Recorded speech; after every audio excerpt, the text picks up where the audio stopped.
समाज में महिला सशक्तिकरण की सबसे ज़्यादा आवश्यकता महसूस हो रही है, क्योंकि भारतीय समाज अपने ट्रेडिशनल परंपराओं को छोड़ता चला जा रहा है।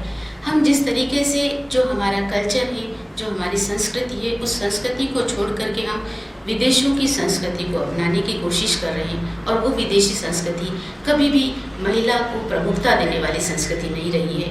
विदेशों में हमेशा पुरुषों की ज़्यादा प्रधानता रही है।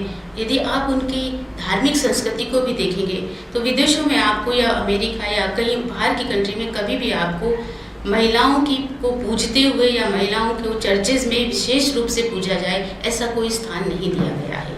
जबकि भारत हमेशा महिलाओं की स्तुति को प्रधानता दिया गया है। पुराने समय के हमारे ऋषि और जो मुनि थे, उन्होंने इस चीज़ को सबसे पहले समझा है कि यदि समाज का 50% अंग एजुकेटेड नहीं होगा, वो अच्छी तरीके से शिक्षित नहीं होगा, तो वो समाज की प्रगति कभी भी नहीं हो पाएगी। इसीलिए महिलाओं को प्रधानता दी गई है, और उनको उस प्रधानता को बनाए रखने के लिए उन्हें गॉडेस के रूप में माना गया है। क्योंकि यदि समाज के अंदर धार्मिक शिक्षा दी जाती है तो धार्मिक शिक्षा उस समाज के अंदर एक मूल्यों का विकास करती है। जब हम मूल्य विकास के लिए धर्म का आधार लेते हैं तो वो हमारे जीवन में परमानेंट होता है, और वो ज़्यादा हमको प्रभावी रूप से हम उसको लागू कर सकते हैं। जब भी हम समाज में और परिवार के अंदर महिलाओं की भूमिका की बात करते हैं, महिलाएं सबसे प्रमुख रोल अपनाती हैं, क्योंकि महिलाएं ही बच्चों की शिक्षा का प्रथम आधार बनती हैं। इसीलिए कहा गया है कि महिला सबसे प्रथम गुरु होती है, या माता सबसे प्रथम गुरु होती है किसी भी बच्चे के लिए। जब हम महिला को गुरु की भूमिका देंगे तो उस गुरु के लिए बहुत ज़रूरी है कि वो कोई भी जो भी एक्टिविटी वो कर रही है, वो किस तरीके से कर रही है, उसको समझ होना चाहिए। जब वो इस चीज़ को समझेगी तभी हम अपने बच्चों में सही संस्कारों का विकास कर पाएंगे। संस्कार डालने के लिए सबसे ज़्यादा प्रमुखता से ये बात होना चाहिए कि हम समाज के, भारत में एक कॉन्सेप्ट है कि अहम ब्रह्मास्मि, मैं ब्रह्म हूँ, तत्वतमसि, मतलब आप भी ब्रह्म हैं। जब हम इस संस्कृति को बिलोंग करते हैं तो इस संस्कृति में ये कभी नहीं माना गया है कि महिलाएं कमज़ोर हैं या महिलाएं पुरुषों के मुकाबले में अच्छा काम नहीं कर सकती हैं। जब हम जितना ज़्यादा हम ये मानते हैं कि अहम ब्रह्मास्मि, मतलब मैं ब्रह्म हूँ, इस ब्रह्म का अर्थ होता है मैं सर्वशक्तिमान हूँ, मेरे अंदर वो सारी चीज़ें विद्यमान हैं जो मैं कर सकता हूँ। इसी चीज़ को ध्यान में रखते हुए, क्योंकि सभी मनुष्य सर्वशक्तिमान हैं, ये आप सबको पता है कि यदि हम ये ठान लें कि हमें कोई चीज़ करना है तो हर चीज़ हम इसको कर सकते हैं। और इस अहम ब्रह्मास्मि बेसिकली हम लोगों में कॉन्फिडेंस का निर्माण करता है, और यही कॉन्फिडेंस हमें जीवन में सफलता दिलाता है। यदि महिलाओं में हम इस तरीके के कॉन्फिडेंस का विकास कर सकें तो मैं पूरी तरह से ये मानती हूँ कि वो कभी भी उन्हें इस डिस्क्रिमिनेशन की बात उनके दिमाग में आएगी भी नहीं, और समाज एक उन्नत प्रगति की तरफ आगे बढ़ेगा। जब भी हम डिस्क्रिमिनेशन करते हैं तो डिस्क्रिमिनेशन समाज में कई तरीके का होता है, सोशल डिस्क्रिमिनेशन और जेंडर डिस्क्रिमिनेशन। सोशल डिस्क्रिमिनेशन बाद में आता है, सबसे पहले शुरुआत होती है जेंडर डिस्क्रिमिनेशन की। ये माना जाता है कि यदि लड़की पैदा होती है परिवार में तो वो लड़की परिवार को आगे नहीं बढ़ा पाएगी, उसकी जगह लड़कों को प्रेफरेंस दिया जाता है। लेकिन ये प्रेफरेंस देने के पीछे एकमात्र उद्देश्य यही है कि लड़की शादी होकर के अपने घर चली जाएगी और वो माता पिता को सपोर्ट नहीं कर पाएगी। बट आप ये देख रहे हैं कि ज़्यादातर पढ़ी लिखी महिलाएं, आजकल कामकाजी महिलाएं अपने परिवार को ज़्यादा अच्छा सपोर्ट कर पा रही हैं, उनके बच्चे ज़्यादा अच्छे और व्यवस्थित रूप से अपना जीवन बिता पा रहे हैं। आज विश्वीकरण का ज़माना है। विश्व में ये माना जाता है आने वाले समय में 5 ट्रिलियन की इकोनॉमी महिलाओं के ऊपर आधारित होगी। बहुत सारी कंपनीज महिलाओं के ऊपर आधारित प्रोडक्ट बनाना शुरू कर दिया है, और उनका मेन फोकस ये है कि आने वाले समय में महिलाएं सबसे बड़ी कंज्यूमर होंगी। अमेरिका में एक मूवमेंट चलाया गया था, उसमें ये माना गया था कि राइट हैंड मूवमेंट, जिसमें ये माना गया था कि महिलाओं के लिए डायमंड रिंग उनको राइट हैंड में पहनना चाहिए, जो कि सशक्तिकरण का उदाहरण है।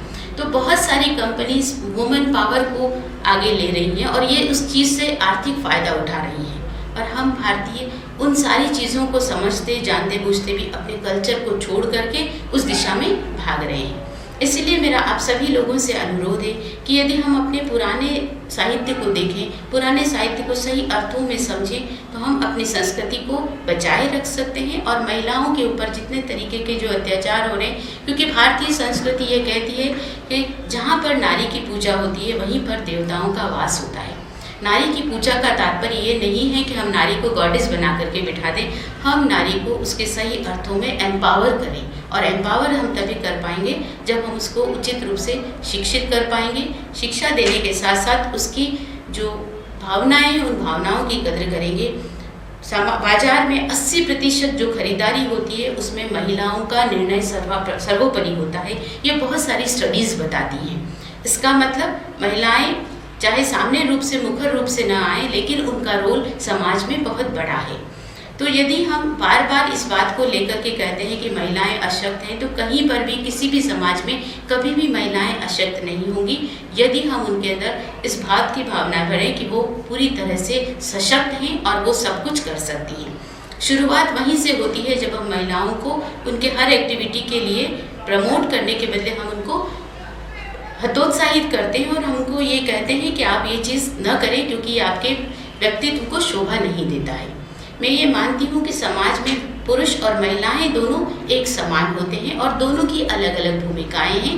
पुरुष जो कि शारीरिक रूप से ज़्यादा सक्षम होते हैं, तो बाहर जा कर के उनका काम करना और कमा करके लाना एक प्रमुख रूप से रोल होता है। महिलाएं चूँकि सशक्त तो ही, लेकिन वो भावनात्मक रूप से उनकी सशक्तता ज़्यादा होती है, इसलिए उनको परिवार को संभालते हुए और संभालने की जिम्मेदारी सबसे ज़्यादा होती है। जिस परिवार में महिलाएं यदि इमोशनली सशक्त होंगी तो वो परिवार अपने आप ऊंचा उठता है। आज जितनी भी सफल महिलाएं हैं, यदि आप उनसे पूछेंगे तो उनमें सबसे बड़ा रोल उनके सशक्तिकरण में उनके माता पिता का रहा है। यदि माता पिता इस चीज़ को समझते हैं कि वो बच्चों को, दोनों बच्चों में कोई तरीके का डिस्क्रिमिनेशन नहीं करेंगे, उनको इक्वल अपॉर्चुनिटी देंगे, तो ऑफ कोर्स आने वाले समय में ये चीज़ों जो जेंडर डिस्क्रिमिनेशन की भावना है वो कम होने लगेगी। आज उपभोक्तावाद की संस्कृति है और आप ये देख रहे होंगे कि टेलीविज़न के ऊपर बहुत सारे प्रोडक्ट्स महिलाओं को लेकर के मार्केट में आ रहे हैं और ये प्रोडक्ट्स ज़्यादातर महिलाओं को एक वस्तु की तरह प्रस्तुत कर रहे हैं। हम सभी महिलाओं को ये चीज़ समझना है कि हम वस्तु नहीं हैं, हम एक व्यक्तित्व हैं और वो व्यक्तित्व में हमारी अपनी एक सोच है और उस सोच के आधार पर ही हम अपने आप को समाज में स्थान पा सकते हैं। बहुत सारी ब्यूटी पेजेंट्स आजकल होती हैं जो कि जिसमें कि महिलाओं को एक वस्तु की तरह, उनको सौंदर्य की वस्तु की तरह प्रस्तुत किया जाता है। आधुनिक समय में भी आधुनिकता के मापदंड ये है कि वो जो महिला अपने आप को जितने अच्छे तरीके से वस्तु के रूप में प्रस्तुत करेगी वो उतनी अधिक उसको मॉडर्न माना जाता है। लेकिन मॉडर्निटी के कॉन्सेप्ट के अंदर कहीं पर भी ये चीज़ नहीं आना चाहिए, क्योंकि आधुनिकता का मतलब होता है बदलती हुई परिस्थिति में हम अपने आप को समायोजित कर सकें और उस परिस्थिति में जो भी हमारे सामने समस्याएं आती हैं हम उन समस्याओं का समाधान कर सकें। जब भी महिला समस्याओं के समाधान की तरफ ध्यान देगी तो आप ये महसूस करेंगी कि महिलाओं की समस्या समाधान की क्षमता पुरुषों की तुलना में ज़्यादा होती है, क्योंकि वो किसी भी समस्या को भावनात्मक रूप से समझने में ज़्यादा सक्षम होती हैं, क्योंकि उनका भावनात्मक पक्ष सबसे ज़्यादा स्ट्रांग होता है। इसीलिए महिलाओं के साथ महिलाएं यदि जिस परिवार में पुरुष और महिलाओं को इक्वल अपॉर्चुनिटी दी जाती है, उस परिवार के बच्चे और उस परिवार की प्रगति सबसे ज़्यादा होती है। आज की ये जो परिषद का आयोजन किया है, इस परिषद का भी उद्देश्य यही है कि आप ज़्यादा से ज़्यादा महिला सशक्तिकरण को बढ़ाने के लिए या महिलाओं की स्थिति को सुधारने के लिए हम किन चीज़ों का सहारा लें। मेरी आपसे बार बार अनुरोध है कि आपको सबसे ज़्यादा ये चीज़ समझना पड़ेगी कि जो हमारा भारतीय साहित्य है वो मूल अर्थों में क्या कहना चाहता है। कालांतर में जो पुराना इंडियन लिटरेचर था उसको अलग अलग लोगों ने अपने अपने दृष्टिकोण से परिभाषित किया है।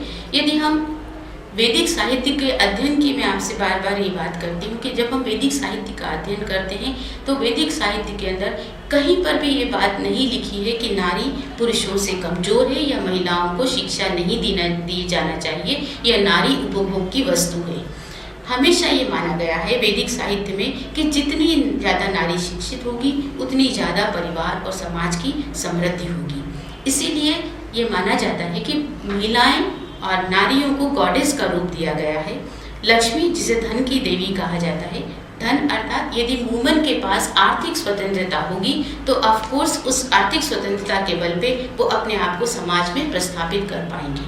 और इस आर्थिक स्वतंत्रता के लिए हमारे पास में ये बहुत ज़रूरी है कि हम महिलाओं को एजुकेटेड करें। जब महिला शिक्षित होगी तो वो आर्थिक स्वतंत्रता को पा सकेगी, और वो आर्थिक स्वतंत्र यदि वो होगी तो उसके निर्णय का परिवार और समाज में स्थान हो पाएगा।